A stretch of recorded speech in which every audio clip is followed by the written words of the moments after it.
دنیا کے سب سے عجیب و غریب بادشاہ جس کا بادشاہ ہواؤں میں سفر کیا کرتا تھا۔ انسان، جنات، چرند پرند، الغرض ہر قسم کے مخلوق کو اللہ تعالیٰ نے اس بادشاہ کے تابع کر دیا تھا، اور اس بادشاہ کا تخت ہوا میں اڑا کرتا تھا، جس سے وہ کئی مہینوں کا سفر ایک دن میں طے کر لیا کرتا تھا۔ اللہ تعالیٰ نے دنیا کی عجیب و غریب بادشاہت اپنے پیارے پیغمبر حضرت سلیمان علیہ السلام کو عطا کی تھی۔ آج کی اس ویڈیو میں حضرت سلیمان علیہ السلام اور ملکہ بلقیس کے واقعے کے بارے میں تذکرہ ہے۔ ناظرین گرامی، ملکہ بلقیس ایک حسین و جمیل اور قابل عورت تھی جس نے 9 سال یمن پر نہایت خوبصورتی کے ساتھ حکومت کی۔ آج سے ہزاروں سال قبل جزیرہ عرب کے جنوب اور یمن کے گرد و نواح میں ایک شہر موجود تھا جسے سبا کہتے تھے۔ اس شہر کے لوگوں کو قوم سبا کہہ کر پکارا جاتا تھا۔ یہاں کے لوگوں کو اللہ تعالیٰ نے بہت سی نعمتوں سے نوازا ہوا تھا، لیکن یہ قوم شرک میں مبتلا تھی جو آگ اور سورج کی پوجا کرتے تھے۔ ایک دن کا واقعہ ہے کہ ایک مرتبہ حضرت سلیمان علیہ السلام نے دربار لگایا جس میں انسان، جنات، چرند پرند سب کے سب حاضر ہوئے،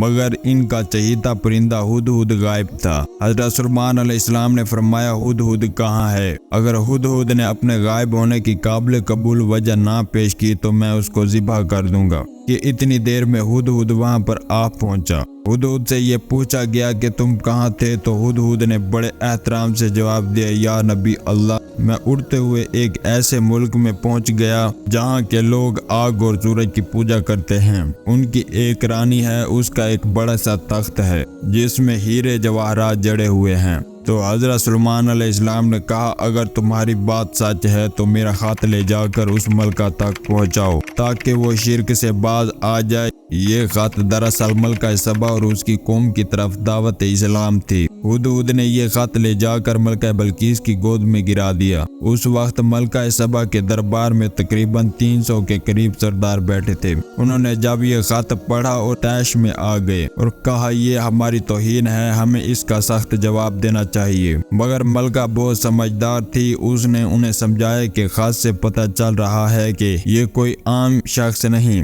لہٰذا ہمیں حکمت سے کام لینا چاہیے۔ اس نے کہا کہ میں حضرت سلیمان علیہ السلام کی طرف ایک تحفہ بھیجتی ہوں، اگر انہوں نے قبول کر لیا تو وہ صرف ایک بادشاہ ہیں، میں اس سے جنگ کروں گی۔ اگر انہوں نے تحفہ قبول نہ کیا تو میں ان کی پیروی کروں گی کیونکہ وہ نبی ہے۔ پھر ملکہ بلقیس نے حضرت سلیمان علیہ السلام کے پاس خادموں کے ذریعے بہت قیمتی تحائف بھیجے، لیکن جب خادم وہ تحفہ لے کر حضرت سلیمان علیہ السلام کے دربار میں پہنچے تو وہ دربار کو نہایت قیمتی ہیرے جواہرات سے سجا ہوا دیکھ کر بہت شرمندہ ہوئے۔ پھر حضرت سلیمان علیہ السلام نے فرمایا، یہ جو تم دیکھ رہے ہو سب اللہ تعالیٰ نے مجھے تم سے کئی گنا بہتر عطا کیا ہے۔ تو پھر حضرت سلیمان علیہ السلام جلال میں آ گئے اور فرمایا، یہ تحائف واپس لے جاؤ اور ملکہ سبا کو کہہ دو وہ جنگ کے لیے تیار رہے، ہم بہت زبردست لشکر لے کر آئیں گے۔ جب یہ خبر ملکہ بلقیس تک پہنچی تو وہ سمجھ گئی کہ یہ واقعی ہی اللہ کے نبی ہیں، لہٰذا انہوں نے حضرت سلیمان علیہ السلام کے دربار میں حاضر ہو کر بیعت کرنے کا فیصلہ کیا۔ جب حضرت سلیمان علیہ السلام تک یہ پیغام پہنچا تو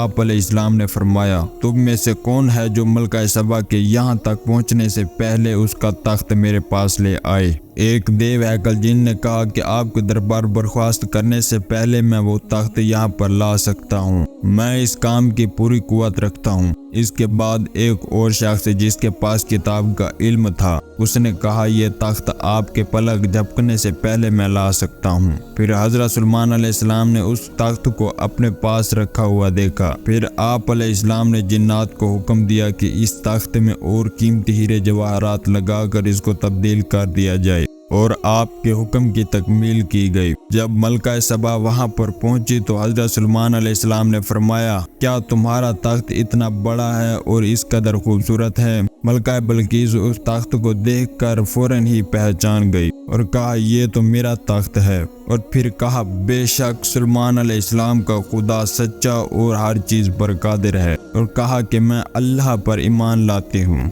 تو پیارے ناظرین، آج آپ کو حضرت سلیمان علیہ السلام اور ملکہ بلقیس کا واقعہ کیسا لگا؟ کمنٹ میں ضرور بتائیں۔ ویڈیو کو لائک کریں اور چینل کو سبسکرائب کریں۔ شکریہ۔ اللہ نگہبان۔